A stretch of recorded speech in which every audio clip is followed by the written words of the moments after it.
Buon pomeriggio a tutti, bentornati nel nostro spazio settimanale dedicato alla progettazione, alla realizzazione di edifici in legno. Chi ci segue da tempo sa che dalla fine di gennaio che insomma ci confrontiamo con progettisti che dedicano la loro attività proprio ad approfondire le costruzioni con il legno. Nelle ultime settimane, nello specifico, abbiamo cercato di trovare dei progettisti, architetti, ingegneri, geometri che ci hanno illustrato i progetti che hanno seguito, quindi edifici nuovi, ristrutturazioni, scuole, edifici pluripiano, residenze, eccetera, eccetera. Il progetto di oggi, come potete vedere, sarà gestito dai due professionisti che lo hanno seguito fin dall'inizio, l'ingegner Bonacina e l'architetto Righetto, che appunto si divideranno la prossima ora. Si tratta di un edificio in Veneto, sui Colli Euganei, ristrutturato, demolito, ricostruito e ricostruito appunto con il legno. Quello che però caratterizza questo edificio, al di là dell'utilizzo del legno, è il fatto di aver utilizzato la paglia come materiale isolante e non solo, quindi una particolare attenzione ad aspetti ecologici e sostenibili che vanno al di là del semplice diciamo, consumo energetico abbassato e quant'altro. Come sempre potete porre le vostre domande, che sarà mia cura porre a voce ai due professionisti. Nel caso in cui non ci fosse la possibilità per questioni di tempo, entrambi insomma si sono resi disponibili a rispondere alle eventuali vostre informazioni, rispondendo ai contatti che hanno lasciato sulla presentazione che vi verrà inviata come di consueto tra qualche giorno in maniera automatica. Bene, io mi fermo qui perché ci sono tante cose da vedere di questo progetto e lascio la parola all'ingegner Costante Bonacina. Prego. Grazie, ecco, buonasera a tutti, sono Costante Bonacina, mi occupo ormai da qualche anno della progettazione di edifici in legno e paglia e vi faccio una breve panoramica un po' sulla storia delle costruzioni in paglia e poi un excursus su quello che è stato realizzato da noi, progettato e realizzato da noi negli ultimi anni in Italia. Vediamo se riusciamo ad andare. Ecco, questo è un po' l'indice di oggi, ma vado un po' a ruota libera. Innanzitutto è utile dire un pochino che cos'è la paglia. La paglia sostanzialmente è il tronco della pianta del grano, del cereale in generale, del grano più spesso. È un sottoprodotto dell'agricoltura in quanto, diciamo, della filiera agricola è considerato uno scarto e se non viene i principali cereali a paglia sono il grano tenero, il grano duro, orzo, avena, riso, miglio, segale e farro. Noi utilizziamo principalmente paglia di grano, tenero o di riso per le costruzioni. La paglia, se viene raccolta, perché a volte non viene raccolta, viene lasciata a marcire sul campo o nei casi peggiori bruciata, è compressa e imballata in 3 forme almeno. La più consueta è quella delle grandi rotoballe, che però non sono adeguate per le costruzioni. Poi si trovano frequentemente dei grandi balloni prismatici da 1,20 m per 1,20 m per 2 o 2,50 m e sempre più raramente purtroppo si trovano delle ballette da circa 35 x 45 x 100 cm di dimensione. La densità di queste tipologie è diversa perché le rotoballe e i balloni hanno densità di circa 180-200 km3, mentre la paglia in ballette, quella che usiamo più spesso, ha una densità di circa 90-100 kg al metro cubo. Da cosa è formata la paglia? Principalmente da lignina e cellulosa per quasi il 90% della sua massa complessiva. Questo ci fa subito capire che si tratta di un legno in qualche modo, che ha un alleggerimento dato dalla cellulosa, più altri componenti minori la cui quantità dipende un pochino dal tipo di cereale. Essendo principalmente composta da lignina, si decompone abbastanza lentamente, specialmente se è mantenuta lontano dalle fonti di umidità o dalla umidità proprio battente. Per dare un valore di riferimento in merito alle costruzioni in paglia, prendendo i dati aggiornati a 2 o 3 anni fa, considerando la produzione cerealicola in Italia, si può grosso modo dire che ci sarebbe la disponibilità per costruire circa 200.000 abitazioni di medie dimensioni ogni anno con la paglia in Italia, cosa che non avviene chiaramente, siamo circa a 3 ordini di grandezza o 4 ordini di grandezza, meno di così. Dove nasce la costruzione in paglia? Nasce per un'esigenza dell'uomo, chiaramente, negli Stati Uniti quasi ormai più di un secolo fa, e le prime tecniche videro appunto l'uso di grandi balloni impilati a mo' di mattoni sui quali venivano appoggiati delle coperture lignee, quindi una tecnica povera, tecnologicamente povera appunto, ma efficace, tant'è che queste case si sono conservate e ancora sono in uso negli Stati Uniti, ci sono case, chiese e altri tipi di edifici. In Europa la prima casa fu costruita nel 1921 ed è tutt'oggi visitabile perché è la sede dell'Associazione Nazionale Francese di Costruttori in Paglia e si trova in Francia, vicino a Parigi, è la Maison Feuillette. Come è fatta una casa di paglia? Come dicevo prima, ci sono diverse tecniche, principalmente si tratta di utilizzare la paglia come un mattone sostanzialmente, ma diciamo non c'è il legante tra questi mattoni perché la paglia viene tenuta insieme a pressione o viene comunque legata attraverso delle cinghie o comunque pressata entro telai in legno. L'uso della paglia come materiale portante, quindi senza il supporto di una struttura in legno, non è più possibile in Italia a partire dal 2009, quando sono entrate in vigore le norme tecniche per le costruzioni del 2008, in quanto la paglia non è un materiale certificato e quindi non può entrare nell'edificio neanche sotto la responsabilità diretta del direttore dei lavori. Quindi sono state costruite in Italia almeno un paio di edifici con balloni di paglia portante prima del 2008, oggi questo non è più possibile. Questi sono alcuni esempi di edifici in legno e paglia costruiti in Alto Adige da Margareta Schwarz, per esempio, in questo caso. E per dire un pochino come la stratigrafia tipica di un edificio in paglia, parto dalla copertura, dove possiamo vedere normalmente c'è una struttura in legno che viene lasciata o a vista o inglobata nello spessore dell'isolamento. Ecco, la paglia viene utilizzata appunto come strato isolante per la copertura interposta tra le strutture o posizionata di sopra della struttura portante. Chiaramente si tratta di uno spessore di isolamento cospicuo rispetto ai tradizionali 15, 16, 20 cm di isolamento. Qui arriviamo a 36 cm, che è la dimensione caratteristica della balla di paglia. Non sto a dirvi la stratigrafia perché è una stratigrafia tipica di una struttura di un tetto in legno, quindi avremo strati con permeabilità al vapore decrescente dall'interno verso l'esterno, freni al vapore, teli traspiranti e quant'altro. La paglia è proprio impiegata in questo caso come puro isolante, come se fosse una fibra di legno sostanzialmente. In fondazione abbiamo diverse possibilità, quella che vedremo poi ve lo spiega l'architetto Righetto è un pochino più tradizionale per la casa sui Colli Euganei.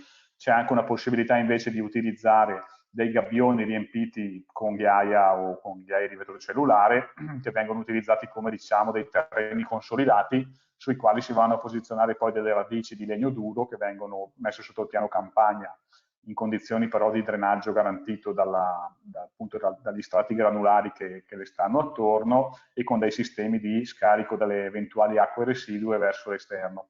Questa è una tecnica che viene impiegata laddove, per esempio, la committenza apprezza la realizzazione di una costruzione completamente libera da calcestruzzo. Quindi viene posizionato il gabbione, viene fatto uno strato di regolarizzazione con una malta di calce senza particolari caratteristiche di resistenza e poi si vanno ad ancorare con dei tirafondi opportunamente predisposti o comunque a tassellare per la sua resistenza al taglio le strutture in elevazione. La sezione tipo quindi diventa un po' questa. Per quanto riguarda le murature, ecco qui vedete una fotografia di un sedime di gabbioni pronto per essere poi caricato con delle travi di fondazione, e le vere fondazioni in questo caso sono travi in legno di larice. Il riempimento poi dello strato tra le due fondazioni, tra le due travi di fondazione è fatto con materiale drenante, anticapillare per risalita e isolante come il vetro cellulare, e poi da qui in su, fuori dalla quota zero, si parte a posizionare la paglia.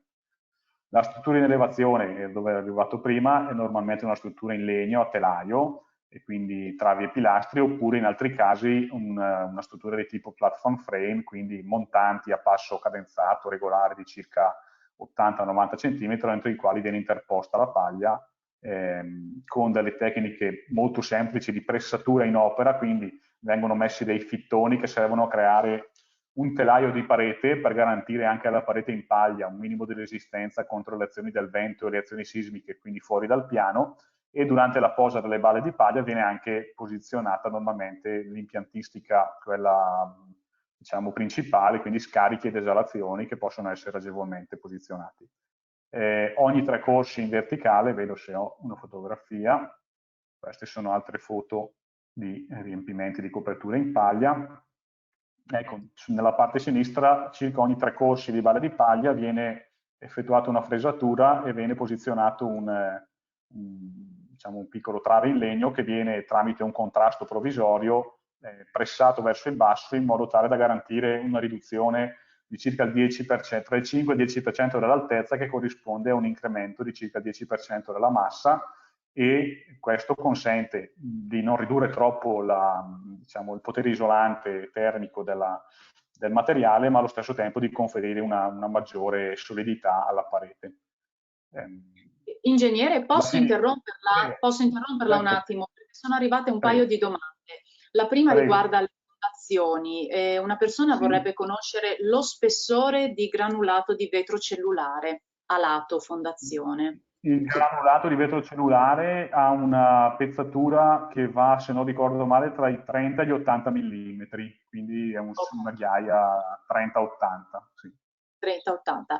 La seconda È un domanda invece... materiale prodotto con vetro riciclato, completamente riciclato, quindi dal punto di vista di sostenibilità per noi è un ottimo materiale e assolve, diciamo, a 3 funzioni in una, quindi funziona come vespaio areato che garantisce i vuoti, è isolante dal punto di vista termico ed è anticapillare per risalita. Certo.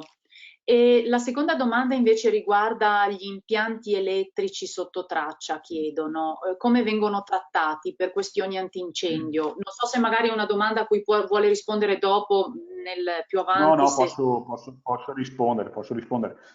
Diciamo, una volta realizzati i muri e effettuata una rasatura di questi muri, come si vede in questa foto a destra, per esempio, qui siamo sul lato esterno, ma all'interno è la stessa cosa, vengono realizzate delle tracce con una sega cattuccio e vengono alloggiati i corrugati per poi infilare i cavi elettrici. L'unico accorgimento per evitare il ritorno degli scintilla è di utilizzare poi le tracce vengono chiuse con una malta di calce e paglia che viene utilizzata. La paglia utilizzata è quella che proviene dalla lavorazione. L'unico accorgimento per evitare il ritorno di scintille è di utilizzare delle scatole da cartongesso, quindi delle scatole sigillate sostanzialmente, e di creare un fondo di calce per posizionare queste scatole che vengono appunto annegate in questa malta di calce. D'accordo. C'è anche una domanda tecnica che è arrivata adesso, proprio una persona chiede qual è la conduttività termica della paglia, se lo ricorda così.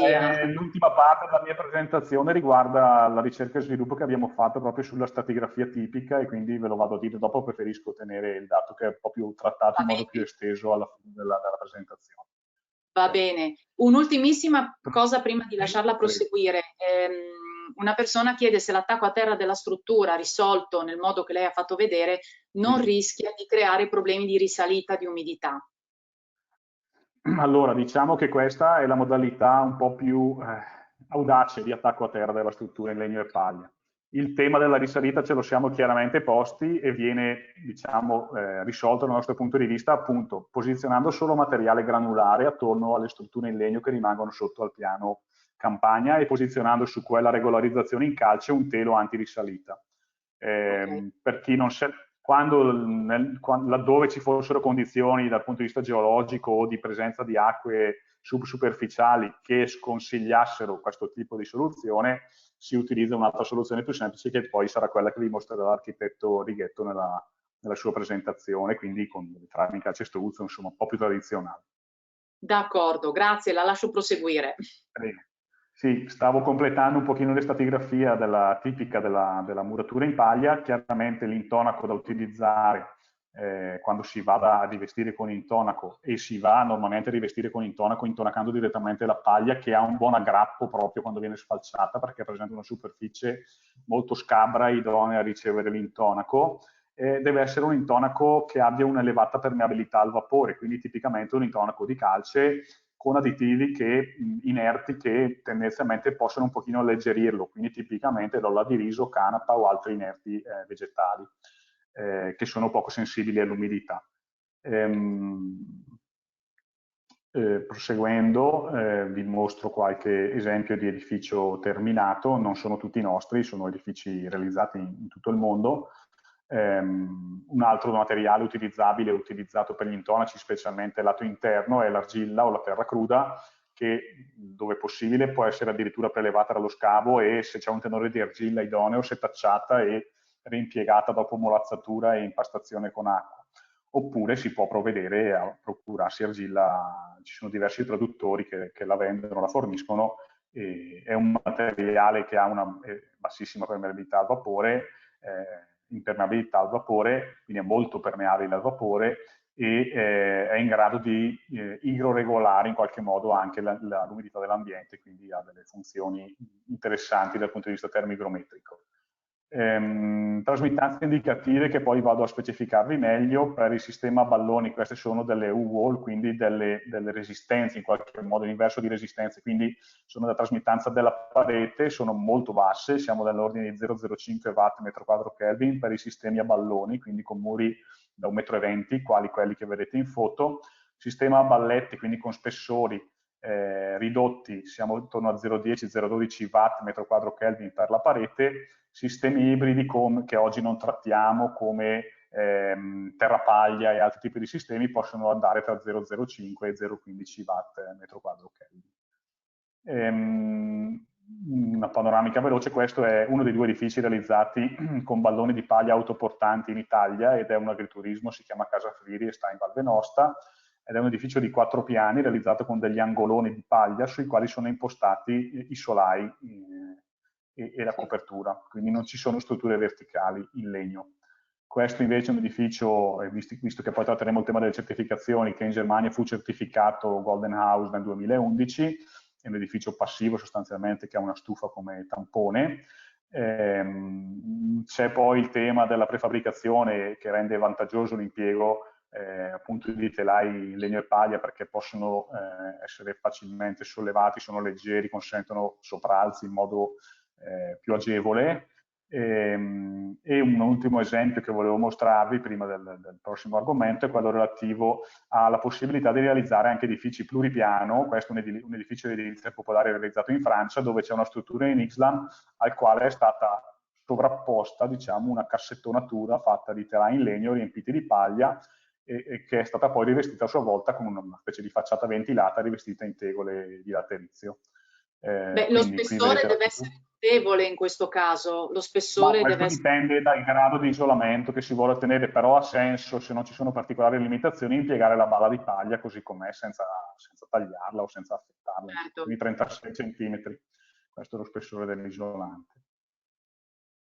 Alcuni esempi di edifici che abbiamo in qualche modo progettato, partecipato a progettare o realizzare. Questo è un edificio che forse qualcuno ha già visto in Val d'Aosta, realizzato dall'architetto Monterisi, di cui ne abbiamo progettato la parte strutturale, quindi ok. Ci sono gli interni, e qui c'è tutta un'ingegneria del sistema, quindi i nodi copertura parete, i nodi solaio parete, e poi la prefabbricazione, quindi per pareti. In quel caso c'era il tema del trasporto in elicottero e la posa in zona remota, quindi il dimensionamento delle pareti avviene sulla limitazione data dal peso del materiale trasportabile in elicottero.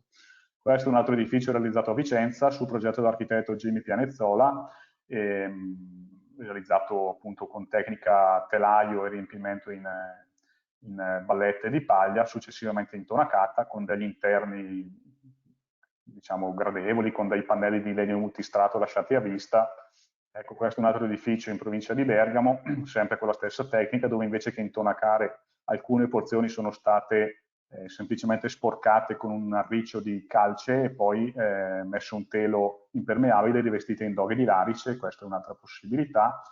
Queste sono foto della costruzione.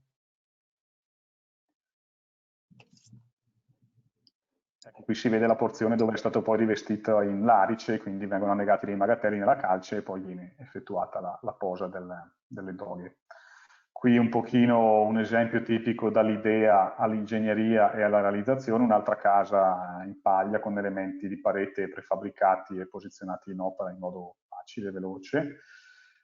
Ecco, l'ultimo argomento che tratto brevemente risponde in modo più esteso alla domanda sulle caratteristiche termiche di isolamento delle pareti in paglia. Abbiamo diversi filoni di ricerca in collaborazione con l'Università di Bergamo e di Brescia. Uno di questi ha portato già alcuni risultati che poi pubblicheremo in modo più esteso e riguarda appunto la fisica tecnica un pochino delle pareti in paglia. Abbiamo effettuato prove in camera climatica sulla nostra stratigrafia tipica, quindi strumentando la parete in su tutte le interfacce, quindi esterno, interfaccia intonaco paglia, all'interno della paglia, interfaccia intonaco paglia e all'interno, intonacando all'esterno con la calce e all'interno con la terra cruda in questo caso, e diciamo per arrivare proprio al dunque, partendo da diversi gradi di umidità esterna, quindi in diverse condizioni, i vari test hanno portato a regime ad avere un grado di isolamento della parete pari a 0,12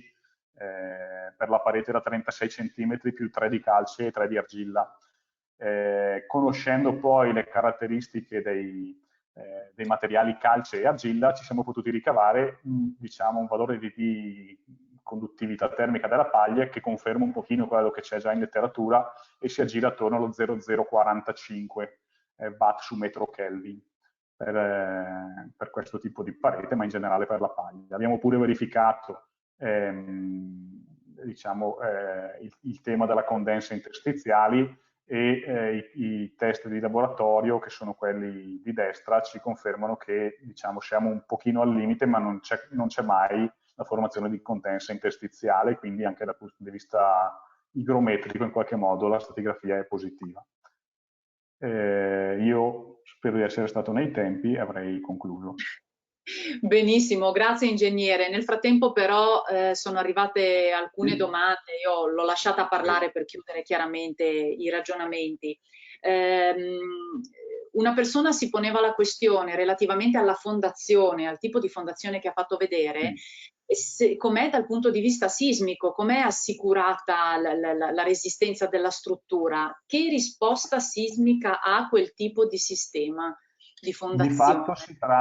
Di fatto si tratta di una massicciata che non è la fondazione vera e propria, ma funziona, diciamo, il gabbione riempito di ghiaia funziona da zavorra sostanzialmente, mentre la fondazione vera e propria è costituita dalla trama in legno, quindi diventa una scatola in legno sostanzialmente, poggiata su dei gabbioni riempiti di sassi, ai quali è zavorrata, e invece la trasmissione del taglio sismico è garantita proprio da dei collegamenti. Qui non ho un dettaglio del collegamento, ma diciamo viene fissata con delle squadre a taglio la struttura in legno ha lo strato di calcestruzzo di circa 10 cm che è reso solidale con i gabbioni, quindi con la massa contenuta all'interno dei gabbioni. Diciamo che le azioni, devo dire la verità, sono modeste perché queste sono strutture estremamente leggere e quindi le azioni da scaricare sono davvero basse e andiamo ampiamente in sicurezza sui tagli scaricati in queste situazioni. Devo dire che i progetti sono passati al vaglio dell'ufficio civile, appunto in questo caso di Udine e anche di La Spezia, di Firenze, insomma di diversi uffici di ingegno civile, e abbiamo sempre ottenuto l'autorizzazione senza particolari problemi. Senza problemi, certo. Un'altra domanda interessante che riguarda l'utilizzo della paglia come tamponamento. Si può usare anche nelle strutture, per esempio a telaio in cemento armato al posto del laterizio, oppure solo su strutture di legno? Allora, diciamo, lo sposalizio perfetto, tra virgolette, è quello tra legno e paglia, ma perché, come vi ho detto prima, la paglia è un legno sostanzialmente, e quindi dal punto di vista termoigrometrico, delle risposte a condensa, della capacità del calore specifico e quindi tutto quello che porta poi a reagire ai cambi di temperatura e del gradiente di umidità, la struttura e il tamponamento si comportano allo stesso modo. Laddove si voglia tamponare la struttura in acciaio o in calcestruzzo con la paglia, bisogna prestare particolare attenzione al posizionamento della struttura rispetto alla paglia. Intendo dire che se la struttura è posta all'esterno, per esempio, o sul filo esterno, e quindi è soggetta a un cambiamento di temperatura e quindi soggetto magari a condensa superficiale, questo non può essere realizzato perché poi la condensa viene scaricata sulla paglia. Laddove invece la struttura sia posta sul filo interno e la paglia venga messa attorno a questa struttura, allora è più facile avvalorare una soluzione di questo tipo perché la struttura è protetta in qualche modo dagli sbalzi termici e di umidità. Comunque esistono degli esempi di edifici realizzati con... Io credo di averne visto qualcuno, ma non so darvi i dettagli di questi tipi di edifici, non in Italia comunque. In Italia ok, non. ok. Sì, beh, perché come ha detto lo sposalizio C'è anche un ideale... tema di dilatazioni termiche, poi di tenuta degli intonaci, insomma ci sono tanti aspetti costruttivi da considerare che con legno sono facilmente risolti, mentre con altri materiali no. Certo. Un'altra domanda di carattere più, come dire, pratico e pragmatico. Come ci si comporta in caso di pioggia durante le fasi di cantiere con la paglia esposta? Ma normalmente noi andiamo a tetto e posizioniamo proprio il manto di copertura. Diciamo, il posizionamento della paglia in copertura è cosa di una giornata normalmente. Una volta posizionata la copertura e messa, diciamo, l'acqua a terra, tra virgolette, come si suol dire, poi lavoriamo posizionando la paglia, ecco, protetti dalle precipitazioni. Chiaramente è successo che la paglia posizionata su 3 pareti viene il grande temporale con stravento e si bagnano le pareti. Abbiamo proprio constatato, siccome la paglia prima di essere intonacata viene controllata e misurata nel suo tasso di umidità, abbiamo proprio constatato che dopo 2 giorni di bel tempo l'umidità che era al 70% è tornata al 12%, quindi ha un potere di asciugarsi abbastanza facilmente, ecco, la paglia, e se non viene lasciata per lungo tempo in ambiente umido non degrada in nessun modo. Certo. Che comportamento ha un edificio in paglia, la parete di paglia contro muffe, funghi, insetti, roditori? Come si tratta questo problema?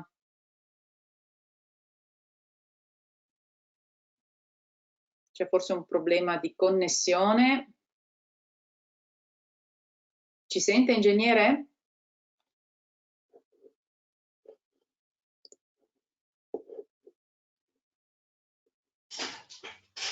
Ingegnere? Allora facciamo così, sì. Allora, guardi, architetto, le do la parola, poi recuperiamo l'ingegnere perché in effetti...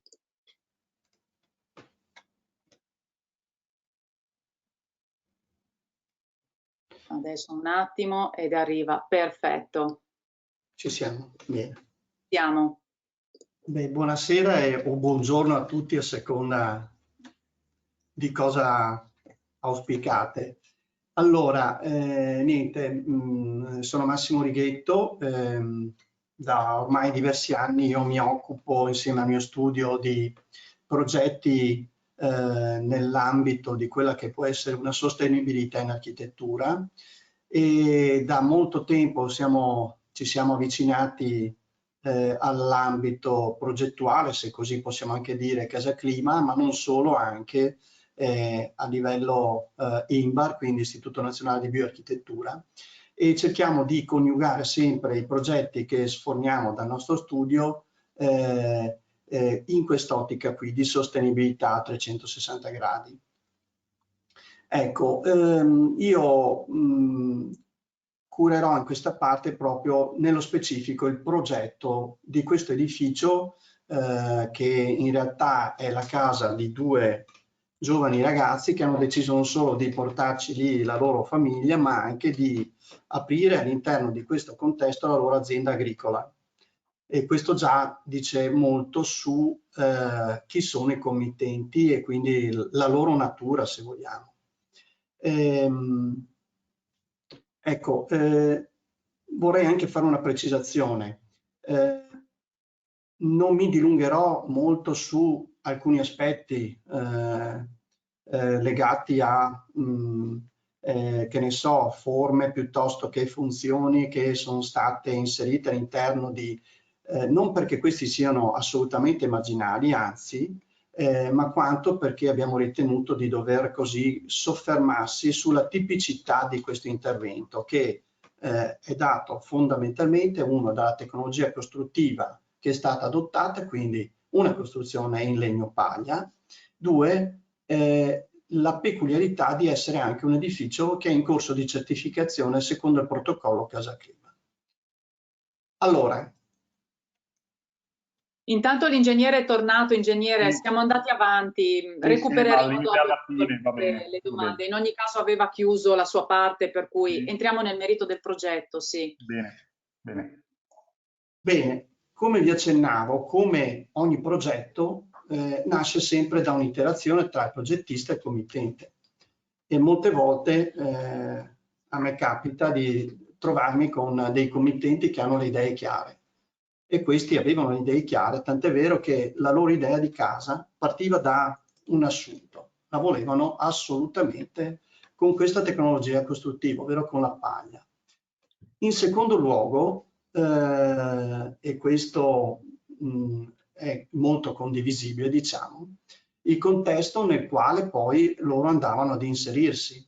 Siamo nell'ambito del parco dei Colli Euganei, a Gazzignano Terme, nella specificità, in un contesto ambientale veramente pregevole e non indifferente.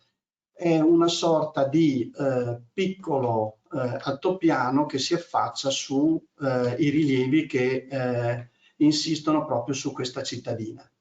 Naturalmente, da buoni progettisti e soprattutto vicini anche a quello che può essere efficienza energetica, ci siamo anche sforzati di verificare quali potevano essere gli apporti che Madre Natura ci poteva mettere a disposizione.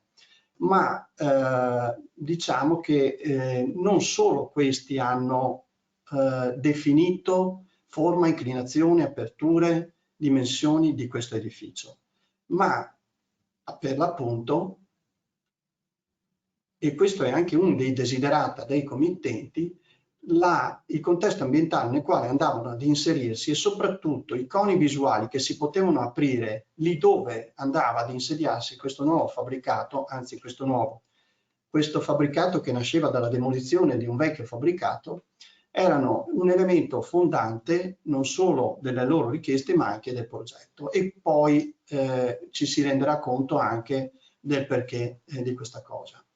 Al punto che l'azienda agricola, i due committenti, ha preso come nome Acrocoro, che sta proprio a significare un qualcosa che insiste su un altopiano ma che è contornato da rilievi montuosi, quindi una sorta di coro, se vogliamo così, sul quale poi io mi affaccio su questi elementi naturali di tutto rilievo.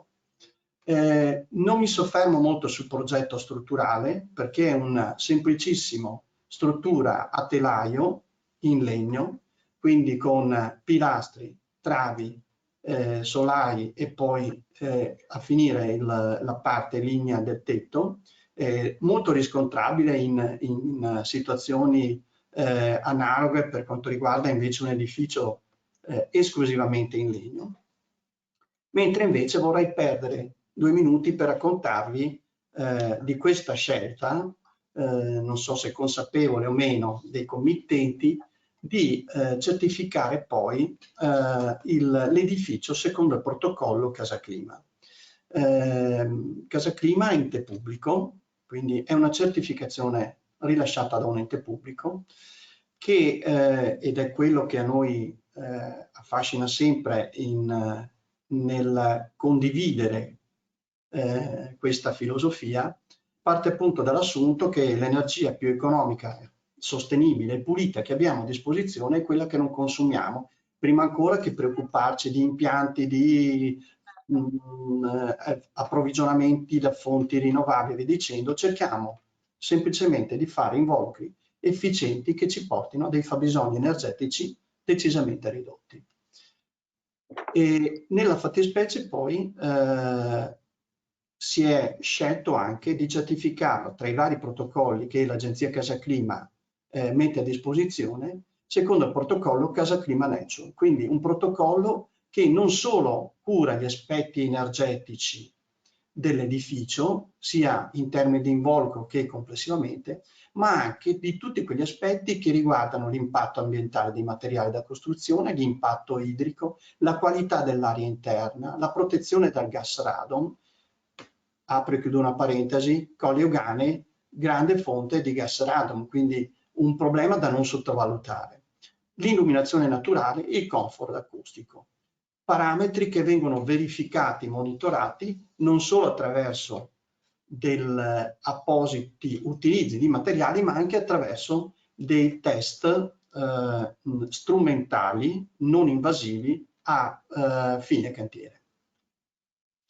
Quindi è partita una richiesta presso l'agenzia Casa Clima, che ha un ben preciso iter, dal quale poi è susseguito un calcolo di un fabbisogno energetico, quindi un vero e proprio calcolo energetico che ci ha portato a definire un indice termico obiettivo di 24 kWh, quindi diciamo siamo nell'ambito di un edificio a consumi quasi zero, i cosiddetti NZEB, e un punteggio Nature di 250 punti, quindi decisamente una posizione ottimale rispetto a quella che è, diciamo, i requisiti minimi richiesti, con tanto di protocollo di certificazione che è uno per ogni edificio che viene certificato.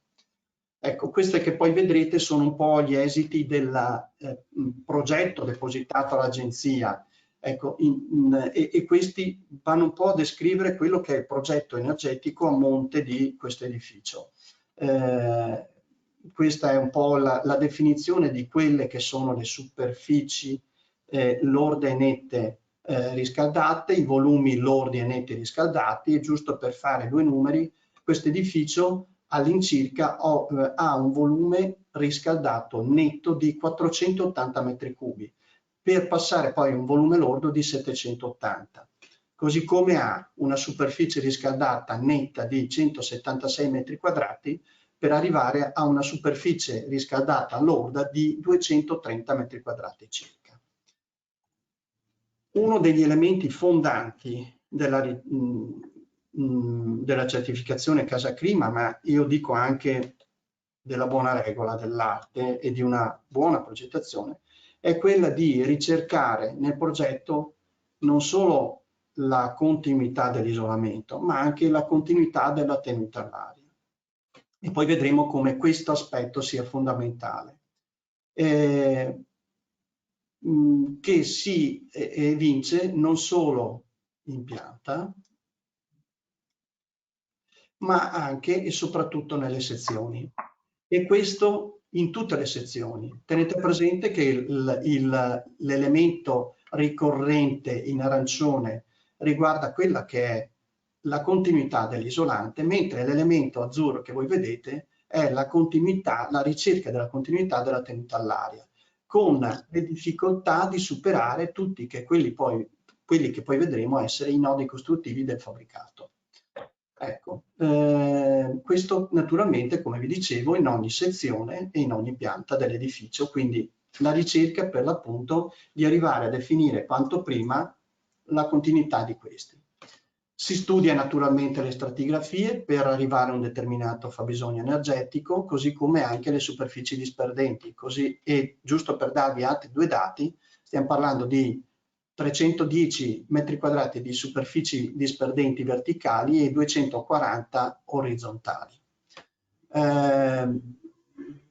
Non mi soffermo sul solaio controterreno perché probabilmente è molto usuale. Mentre, però architetto, la interrompo perché comunque una persona chiede come avete risolto gli aspetti legati al gas radon. Li abbiamo risolti, forse poi lo vediamo nelle immagini, che così un'immagine forse aiuta molto più che non tanti ragionamenti. Va bene, allora rimandiamo a dopo. Allora, comunque l'abbiamo risolto isolando il solaio controterra con un'apposita guaina. La stratigrafia del solaio controterra, praticamente oltre al K collaborante alla fondazione in calcestruzzo armato, ha visto poi il posizionamento di uno strato isolante e poi del classico massetto alleggerito, il riscaldamento su un supporto in EPS a pavimento, massetto di sottofondo ai pavimenti e pavimenti, per una trasmittanza termica di all'incirca 0,19, mentre dalla parte opposta il solaio è composto quasi unicamente dalla famosa balletta di paglia che vi diceva prima l'ingegnere Bonacina, di 36 cm di spessore, anteposto un tavolato in legno sia nella parte inferiore che superiore, e questa da sola va a costituire il vero e proprio isolamento della copertura, per arrivare a una trasmittanza termica, in questo caso di 0,18. Questo è il muro tipo, quindi un muro anch'esso dove la parte isolante sono i 36 cm di paglia, abbinati poi a un doppio strato di 3 cm e 3 cm di intonaco a base calce. Questa è una stratigrafia composita perché ritrae la parete lì dove cascano ad esempio dei setti in X-lam necessari per appunto il controventamento dell'edificio, e quindi la riduzione del materiale isolante in questo caso ci ha fatto perdere leggermente di performance rispetto alla parete tipo. Lo stesso dicasi, diciamo, per pareti poi verso locali non riscaldati, che comunque vengono sempre prese in considerazione. Ecco, nell'esame delle nostre stratigrafie poi noi abbiamo tenuto conto che comunque in ogni caso non è mai un materiale omogeneo, ma sempre un materiale che ha una disomogeneità, perché poi, come vedremo dalla parte strutturale, questi setti in legno che vanno a costituire il telaio in legno portante all'edificio e che hanno all'incirca una dimensione di 8 cm x 36 e guarda caso una distanza di 92 cm giusto giusto per poter impilare le balle di paglia, costituiscono una discontinuità sia nella muratura che nei solai di copertura, e questo in un rapporto di 92% e 8%, e questo poi va a condizionare poi ovviamente i calcoli della trasmittanza termica della parete in quanto tale. Ecco, in riferimento ai discorsi che si faceva prima, la scelta di qual era la conducibilità da assegnare alla paglia è stata per l'appunto materia di diatriba, se vogliamo, perché abbiamo ricercato, perché non esiste una certificazione vera e propria della paglia, però esistono dei test sperimentali, come vi ha fatto vedere prima Bonacina, dove le trasmittanze sono variabili. La nostra scelta è stata quella di cercare di andare, come si dice, di essere cautelativi, e tra valori variabili dallo 0,45 allo 0,55 allo 0,38 abbiamo deciso di impostare una conducibilità termica pari a 0,48, leggermente peggiore rispetto ai 0,45 che appunto accennava prima Costante Bonacina. E quindi in base a questo abbiamo poi definito le trasmittanze termiche di tutte le singole stratigrafie, quindi dal muro al muro in corrispondenza della parete in X-lam per finire con il tetto. Ecco. A proposito del tetto, architetto, la tenuta all'aria, ci chiede una persona, è garantita dal tavolato in legno nel caso del tetto o ha un nodo? Assolutamente no. Se riusciamo ad arrivare in fondo alla presentazione vi faccio vedere, perché il tetto, che tra l'altro è stato utilizzato con un sistema del tutto particolare, quindi a cassettoni di balle di paglia, ha visto al suo interno l'interposizione tra il tavolato sottostante e la struttura in legno di un telo specifico di tenuta all'aria. Ok, va bene, allora la lascio avanti. Questo è l'edificio, ma non mi dilungo su come è stato conformato, mi dilungo invece su quelli che sono tutti i dettagli costruttivi che sono stati analizzati, e quindi come in qualsiasi altro edificio del resto, cioè dall'attacco a terra all'attacco muro-solaio, per non parlare poi di casi specifici e particolari come può essere un solaio interpiano piuttosto che un tetto a due falde contrapposte. E soprattutto poi il tema della tenuta all'aria, non tanto del tetto, perché questa è l'altra grande sfida che abbiamo dovuto affrontare in questo edificio proprio in virtù della certificazione, che è la tenuta all'aria non tanto dell'elemento ligneo, che è stata risolta con una facilità unica a confronto, quanto piuttosto degli elementi di disgiunzione tra materiali diversi, e a breve li vedremo.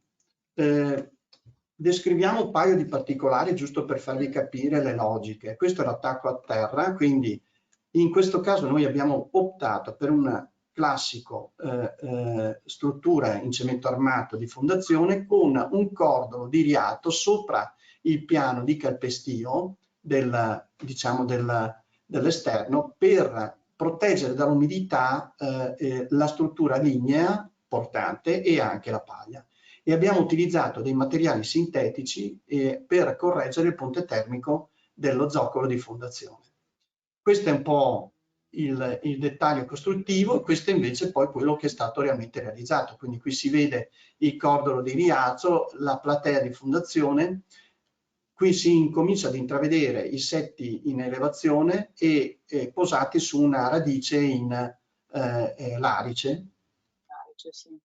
Qui siamo sempre all'esterno del fabbricato, la costruzione naturalmente è già a uno stato avanzato, si sta incominciando ad isolare questa parte qui in muratura con appunto le balle di paglia, la fondazione la vedete come era prima, mentre questa è una fase successiva dove si incominciano le finiture, quindi gli isolamenti della parte esterna del cordolo di fondazione, così come all'interno, dopo aver posizionato l'XLAM e l'XPS isolante quindi a pavimento, si va a finire con la protezione con quest'ulteriore pannello sul lato interno dell'edificio. Il solaio interpiano non ha creato particolari problemi perché il passaggio della paglia davanti al cordolo, che in questo caso è costituito da questa trave di bordo, è stato abbastanza automatico e anche di facile risoluzione, mantenendo la trave di bordo a vista, quantomeno in questa fase, all'interno dell'edificio. Ecco, questo invece è il tetto, già più complesso. Questo che voi vedete in azzurro, per l'appunto, è il telo di tenuta all'aria che è stato poi proseguito e è andato ad unirsi con il successivo telo che ha una funzione invece di tenuta al vento che è stato posizionato una volta completato l'isolante.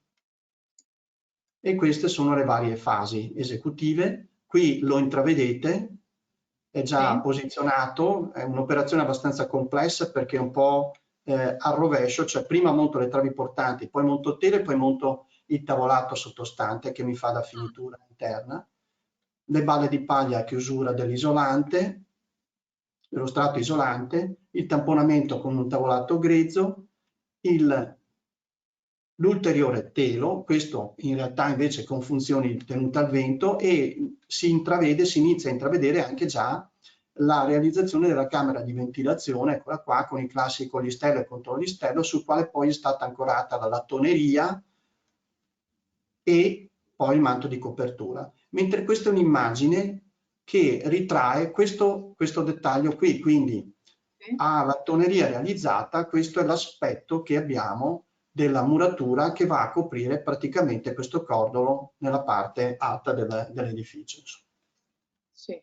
Ecco, accennavamo prima alla tenuta all'aria, che è un tema che io ritengo importante e fondamentale in tutte le case in legno, e lo ritengo altrettanto in questa situazione.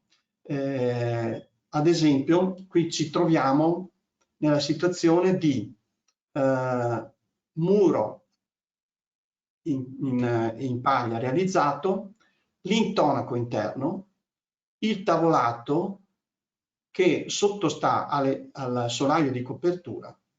In questo punto è un punto sempre molto delicato perché la dilatazione, il comportamento diverso di questi due materiali totalmente diversi può creare non solo un effetto visivo non piacevole, ma anche e soprattutto una fessurazione che poi nel tempo crea una mancanza di tenuta all'aria e di conseguenza poi anche un afflusso di vapore e quant'altro. È vero che il materiale utilizzato è un materiale anche abbastanza che ha un buon comportamento igroscopico, è vero anche che abbiamo utilizzato degli appositi intonici, però abbiamo cercato di prevenire questi problemi qui e li ritroviamo in quest'ambito qui, ma anche ad esempio nel solaio interpiano, sempre lì dove ci sono contatti tra materiali diversi. Ecco, giusto per capirci come l'abbiamo risolto, semplicemente cercando di applicare la tecnologia del legno, quindi con delle apposite nastrature che poi verranno ricoperte dall'intonaco, nastri normalissimi legno su legno dove era possibile, oppure legno su intonaco con dei porta intonaci o lì dove vi erano altre situazioni, in particolar modo lì dove c'era la paglia. Eccola qua. Quindi qui abbiamo il nastro, qui abbiamo la rete porta intonaco in modo tale che questo diventi il connettore tra i due elementi completamente diversi. Okay. Dopodiché questi elementi lignei vengono poi ulteriormente agevolati grazie all'interposizione di questo cannucciato che poi favorisce l'aggrappo dell'intonaco, e questo vale sia per il piano terreno che anche per appunto il piano primo, dove c'era questo solaio inclinato a vista, tra l'altro, che ha decisamente complicato un po' le cose. Apro e chiudo una parentesi in risposta anche alla domanda di prima circa gli impianti. Ecco, questa è la lavorazione che abbiamo fatto sugli impianti, andando ad incassare le cassette, però previa una intonacatura della fresatura fatta per l'alloggiamento delle cassette stesse. Ecco, altre immagini di questo. I serramenti, anche questo, meritano un apposito studio di tutti i nodi legati a questo sistema costruttivo, e passiamo, diciamo, dall'applicazione dell'impermeabilizzazione del sottodavanzale all'applicazione del marmo. Questo diventa il quarto lato del telaio, mentre questo invece è il falso telaio, quindi alla fine io mi ritrovo ad avere un falso telaio su 4 lati, come è consuetudine e buona prassi, con le dovute sigillature, con le dovute poi retinature, perché anche questo diventa poi un elemento che costituisce un problema sulla tenuta all'aria proprio in ragione del materiale di tipo diverso. E poi non mi dilungo perché naturalmente poi i serramenti sono stati applicati con i dovuti crismi, quindi nastri autoespandenti, tutto quello che ci va dietro. Gli impianti li saltiamo, ma vi dico solo che questi si riscaldano solamente per il piano terreno, con una pompa di calore, un misero riscaldamento a pavimento, sopra una piccolissima stufetta che non mi risulta utilizzino più di tanto. Vi lascio invece con una carrellata di immagini così per l'escursus di quella che è stata un po' la costruzione. Insomma, ecco, qui siamo nella fase dello scavo, magrone, il vespaio con gli igloo, la fondazione. Non meravigliatevi di questo scalino, ma questa è una delle scelte che è stata fatta anche in virtù del fatto che, anche se questa immagine non rende, c'è un terreno fortemente in pendio, c'è una differenza di dislivello tra questo lato e questo dell'edificio di circa 80 centimetri, quindi la nostra preoccupazione era quella di assicurare un'assoluta tenuta all'acqua, perché vi è un regime idraulico che porta appunto a dei deflussi di acqua dalla parte alta verso la parte bassa. Ecco, si inizia a montare la struttura in legno con questa radice, i pilastri, se così vogliamo chiamarli, il classico telaio in legno, con i primi tamponamenti del solaio, la salita al piano primo, l'inizio del montaggio della struttura del tetto e anche della finitura del tetto. Questa è il famoso telo di cui discorrevamo prima, che garantisce la tenuta all'aria, l'isolamento, altro isolamento. Il tetto aveva 2 falde con 2 inclinazioni e sfalsamenti, la chiusura, queste le abbiamo anche già viste prima.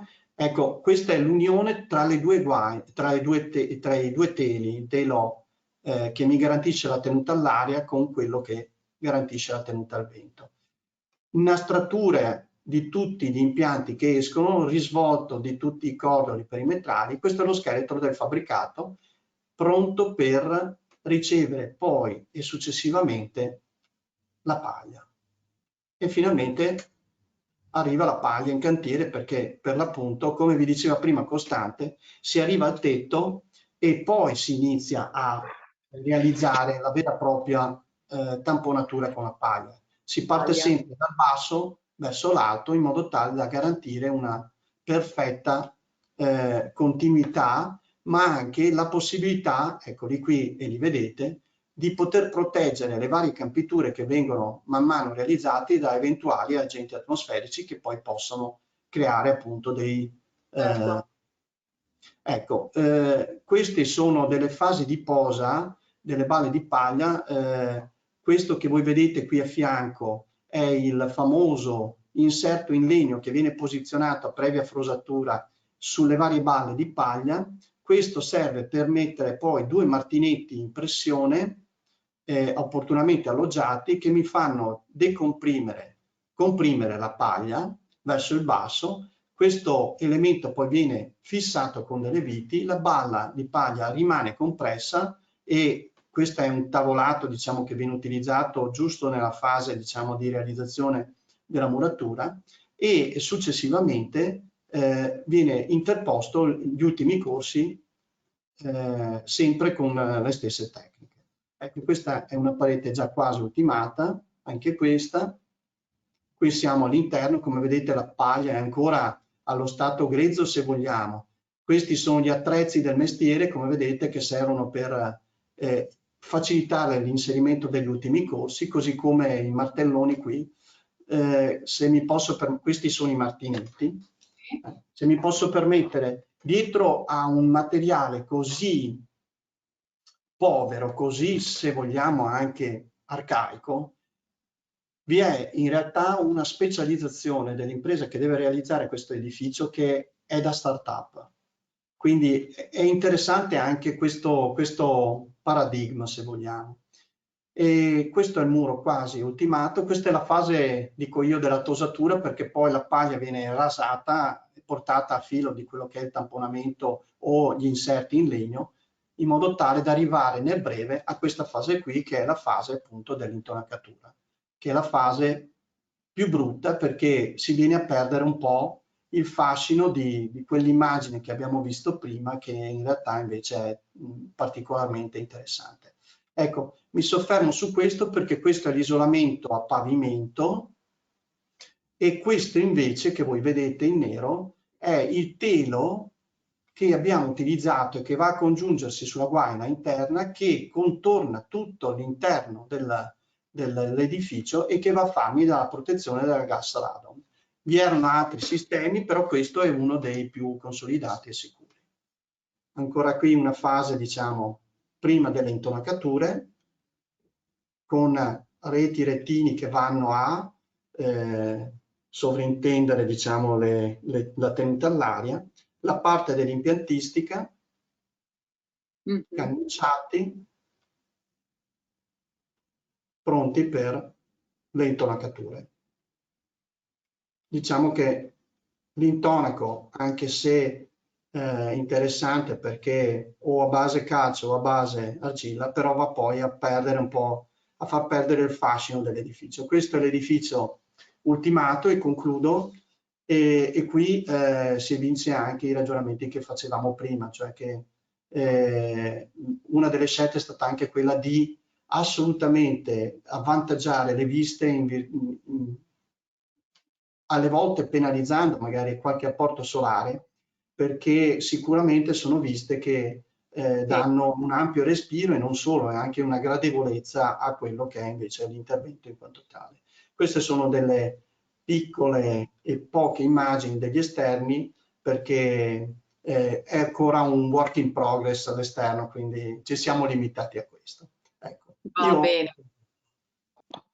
Tanto complimenti per il lavoro e visto che è ritornato con noi l'ingegnere, penso che magari possa dire qualcosa sulle capacità della ditta costruttrice che ha realizzato l'edificio, che probabilmente lei è direttamente coinvolto, ecco. Cioè, come si formano anche gli artigiani che lavorano la paglia? Perché non è scontato.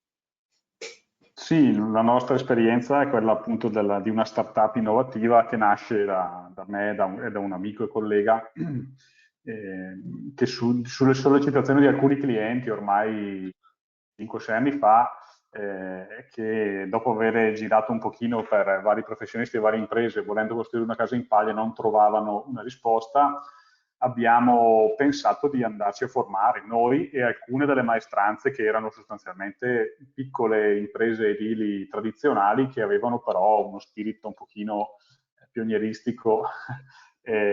Abbiamo fatto un pochino di formazione dai soggetti che già in Italia avevano iniziato a costruire quella paglia e poi sostanzialmente ci siamo buttati a costruire un primo edificio per un cliente, non so se consciamente o inconsciamente sprovveduto, che ci ha affidato la costruzione, ma devo dire, insomma, con un approccio ingegneristico abbiamo un po' messo insieme il materiale, le tecniche e fatto i primi sbagli che poi abbiamo riparato di volta in volta. Abbiamo oggi tra edifici progettati e solo progettati e costruiti siamo a oltre 100 edifici, credo, quindi più o meno gli errori li abbiamo fatti tutti e possiamo essere abbastanza tranquilli. Per esempio un tema che prima era sospeso e che magari adesso chiudo rispondendo, quello delle muffe, dei roditori, eccetera, e degli insetti.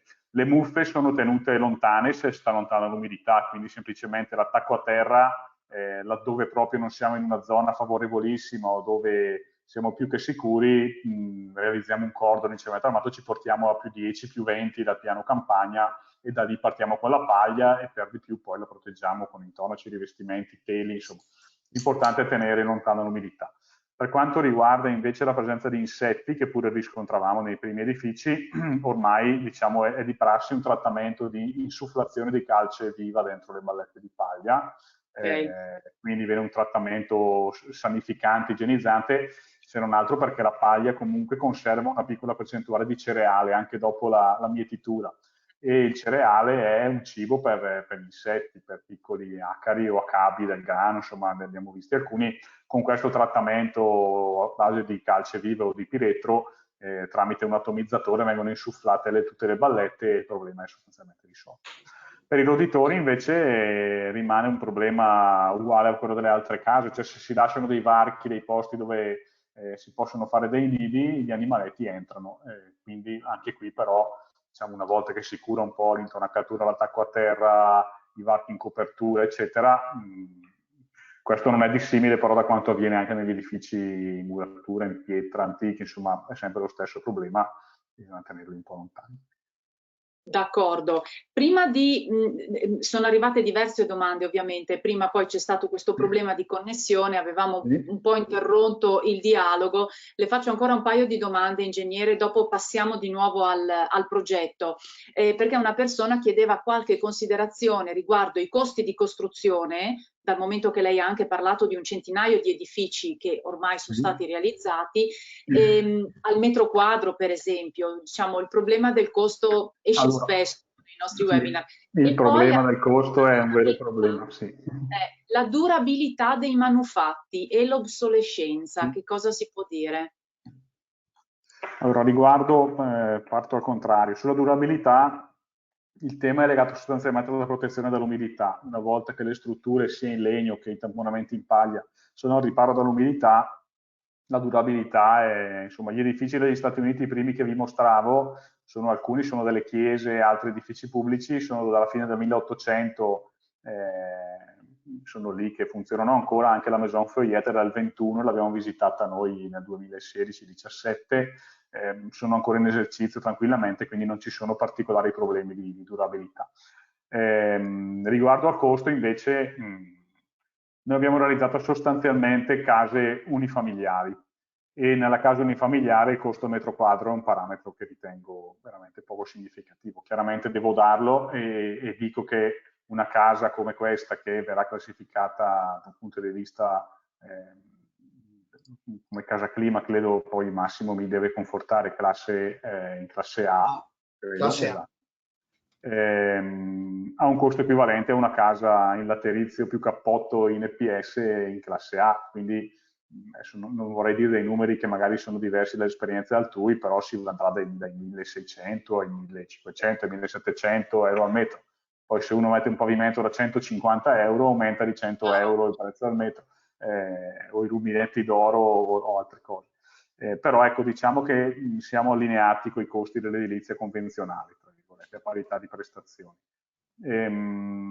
Basta, ho risposto. Va bene, e ancora una domanda appunto relativa alla prima parte che ha gestito lei, ingegnere. I cappotti esterni degli edifici esistenti in muratura sono fattibili con la paglia? Sì, sì, sono fattibili a patto però di fare un'attenta analisi degli aspetti igrometrici, perché va assolutamente evitata la formazione di condensa interstiziale. Quindi bisogna fare una vera analisi della stratigrafia esistente, una vera analisi del luogo, insomma, normale, preferibilmente un'analisi termodinamica dell'edificio, quindi non il regime stazionario, che è quello previsto dalla classica relazione ex legge 10, ma fare una simulazione termodinamica. E poi una volta che diciamo sono scongiurate le condense interstiziali, quindi quando è mantenuta una curva monotona di permeabilità al vapore verso l'esterno, problemi non ci sono. Ecco. D'accordo, grazie. Torniamo adesso all'edificio. Ovviamente pongo le domande all'architetto, ma essendo stato coinvolto anche l'ingegnere, insomma, potete rispondere entrambi. È una domanda che è stata fatta quando l'architetto faceva vedere i dettagli costruttivi, eccetera. Una persona chiedeva se fosse necessario o consigliabile in una casa come quella che ha appena fatto vedere mettere una barriera al vapore sotto l'isolante del solaio controterra. Beh, in realtà è quello che abbiamo fatto, perché la guaina che ci funge da protezione al gas radamo è una barriera a vapore. Ok, Quindi va bene. è quello che è stato realizzato e fatto. Quindi abbiamo totalmente isolato la fondazione rispetto a quello che avviene sopra. Va bene. Poi volevo fare anch'io un commento sui costi e sulla durabilità, se mi permette. Perché siamo sempre bravi noi a fare dei raffronti in maniera anche sbagliata. Una casa ha la stessa durabilità di un'altra se è fatta a regola d'arte, perché trovo che interveniamo spesso e volentieri su edifici più che tradizionali, però realizzati con crismi e criteri che non sono certamente la regola d'arte. Quindi la durabilità allora a questo punto di quegli edifici qual è? Se una casa in paglia è ben fatta, con i dovuti accorgimenti e le dovute protezioni, secondo me può avere tranquillamente la durabilità di un altro edificio. E lo stesso per i costi. I costi dipende sempre qual è l'aspettativa. Se noi l'aspettativa che abbiamo è quella di un edificio fatto con giusto che prende la classe energetica minima, che poi viene fatto con in totale economia senza determinati accorgimenti e cose, è chiaro che, cioè, parliamoci chiaro, dietro a questo edificio qui ci sono chilometri di accorgimenti, vorrei dirvi, perché per l'appunto è stata una cosa pensata, studiata, e quindi magari se ci raffrontiamo un altro edificio, queste cose sono un surplus di costo rispetto ad altri. Va bene. Una domanda relativamente agli impianti. Lei prima ha parlato di riscaldamento e di cosa è necessario e di quanto poco sia necessario per riscaldare la casa. E dal punto di vista del raffrescamento estivo? Sì, ho corso velocissimo sugli impianti. Sì. Allora, giusto per capirci, quello che è emerso e che emerge dall'utilizzo di questo materiale, che è un ottimo comportamento invernale ed estivo, perché sono due fasi completamente diverse. Quindi l'edificio così fatto garantisce un ottimo sfasamento. Non ve l'ho fatto vedere, comunque nei calcoli che vi facevo vedere, dove abbiamo definito quale poteva essere la conducibilità termica della paglia, lì vi era anche proprio quella che è è la definizione di quello che è non solo trasmittanza termica ma anche lo sfasamento. Ha un ottimo comportamento.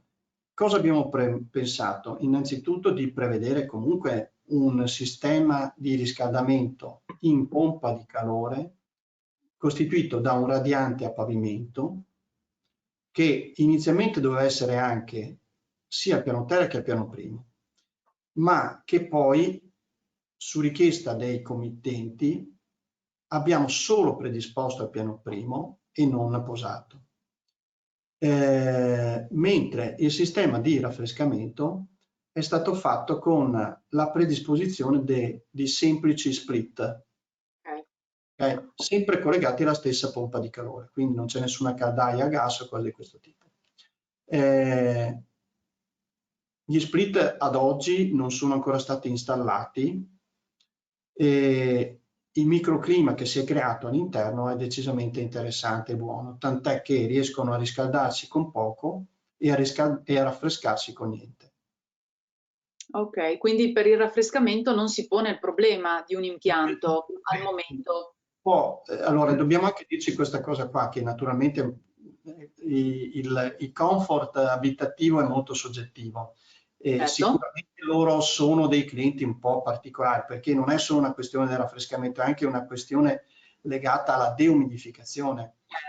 Certo, sì. Loro al momento non hanno nessuna intenzione di dover modificare questa prospettiva qui che si è paventata. Noi naturalmente abbiamo cercato di comunque di avere un impianto che potesse essere ampliabile e completabile già sin dall'inizio. Però sicuramente insomma è un materiale che favorisce sia dal punto di vista del raffrescamento, ma mi permetto anche di dire anche dal punto di vista della deumidificazione, perché essendo un materiale naturale, essendo anche un intonico particolare a base di calce, sono tutti materiali molto igroscopici che quindi aiutano non solo a far massa termica, ma anche a raccogliere un po' dell'umidità e quindi a garantire un ambiente decisamente più favorevole. Va bene. E avete forse previsto anche ventilazione meccanica, ricambio meccanico dell'aria o no, in questo caso non? Avremmo voluto prevederla perché solitamente è una binata che fa efficienza energetica, tanto Certo. che 24 kWh li raggiungiamo senza la ventilazione meccanica controllata, altrimenti sarebbe decisamente un passo avanti. Vuol dire che il programma definisce delle dispersioni aggiuntive derivanti dall'apertura e chiusura delle finestre in maniera molto diciamo manuale. Ecco. Questo mi permette di dire che c'era stato anche un confronto, un piccolo dibattito con l'agenzia in merito alla necessità di dover installare la VMC o alla possibilità di non farlo e di proseguire nella certificazione, però insomma ci siamo trovati d'accordo su proseguire. Sì, no, nel senso che, ecco, chiariamo anche questo aspetto qui perché poi nascono sempre dei falsi miti, cioè la certificazione Casa Clima suggerisce la ventilazione meccanica controllata, perché poi non è solo una questione di risparmio energetico, ma anche una questione di comfort abitativo. Però al di là di questo la obbliga. Questo è un caso emblematico che in una situazione del genere, con un materiale molto delicato, è arrivata a non obbligarla, insomma, ecco. D'accordo.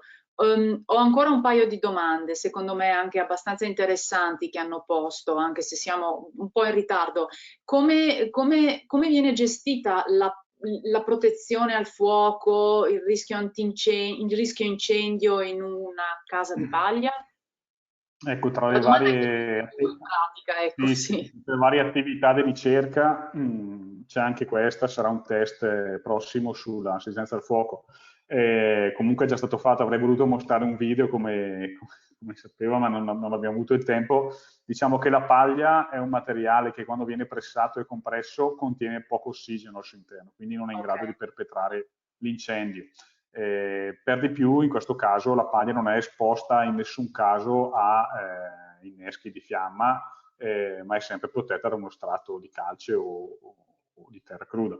Ecco, però proprio la paglia in sé, ci sono diversi filmati dei vigili del fuoco francesi su internet, per esempio, che dimostrano che insomma, la fiamma si estingue molto velocemente sulla paglia, quindi non è un grosso tema. Il legno invece viene protetto, progettato per resistenza al fuoco secondo le normali procedure di spessimento delle sezioni a seconda della resistenza richiesta. E quant'altro. Ok, per tornare poi al progetto, e una domanda che era stata fatta di questo tipo: se era stata valutata la possibilità di utilizzare dei materiali naturali per l'isolamento termico della chiusura verso terra. Lei prima, architetto, ci ha fatto vedere un dettaglio con un isolante sintetico, adesso non mi ricordo più di che tipo, appunto per la prima parte della parete, ma la domanda riguarda di chi ci ascolta appunto materiali naturali per l'isolamento termico della chiusura verso terra. Sul lato interno o esterno? Non specifica la persona. Allora saremmo stati contentissimi di utilizzare altre tipologie di materiali, però anche qui c'è sempre una scelta legata a un semplice fattore economico. Interno, scusi, la interrompo, la persona specifica lato interno, ecco, comunque. Ok, diciamo che è nostra consuetudine cercare di superare lo strato della quota pavimento con materiali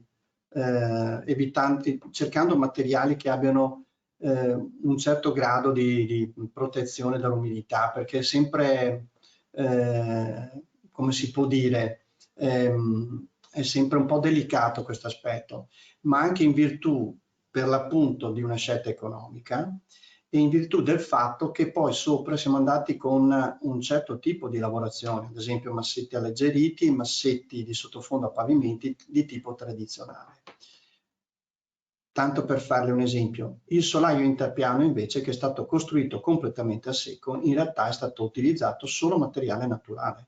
Ecco, avremmo potuto fare la stessa cosa anche a pian terreno, cercando di prendere le dovute cautele e protezioni, però decisamente i costi sarebbero stati diversi, insomma, leggermente più importanti, insomma.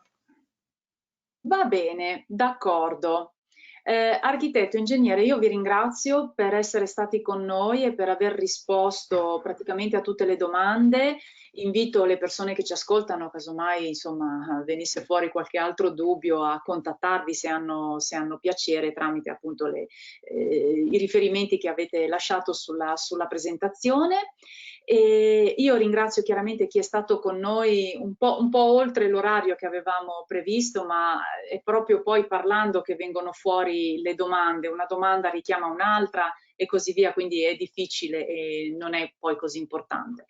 Niente, ringrazio tutti, vi do appuntamento se volete alla prossima settimana, sempre giovedì, vi invito a guardare la nostra pagina degli eventi e io spero che magari avremo occasione con l'architetto e l'ingegnere di vederci ancora in un'altra occasione per approfondire l'argomento di cui si parlava all'inizio, che potrebbe essere oggetto di un altro webinar.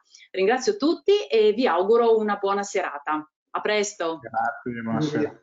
Buona serata.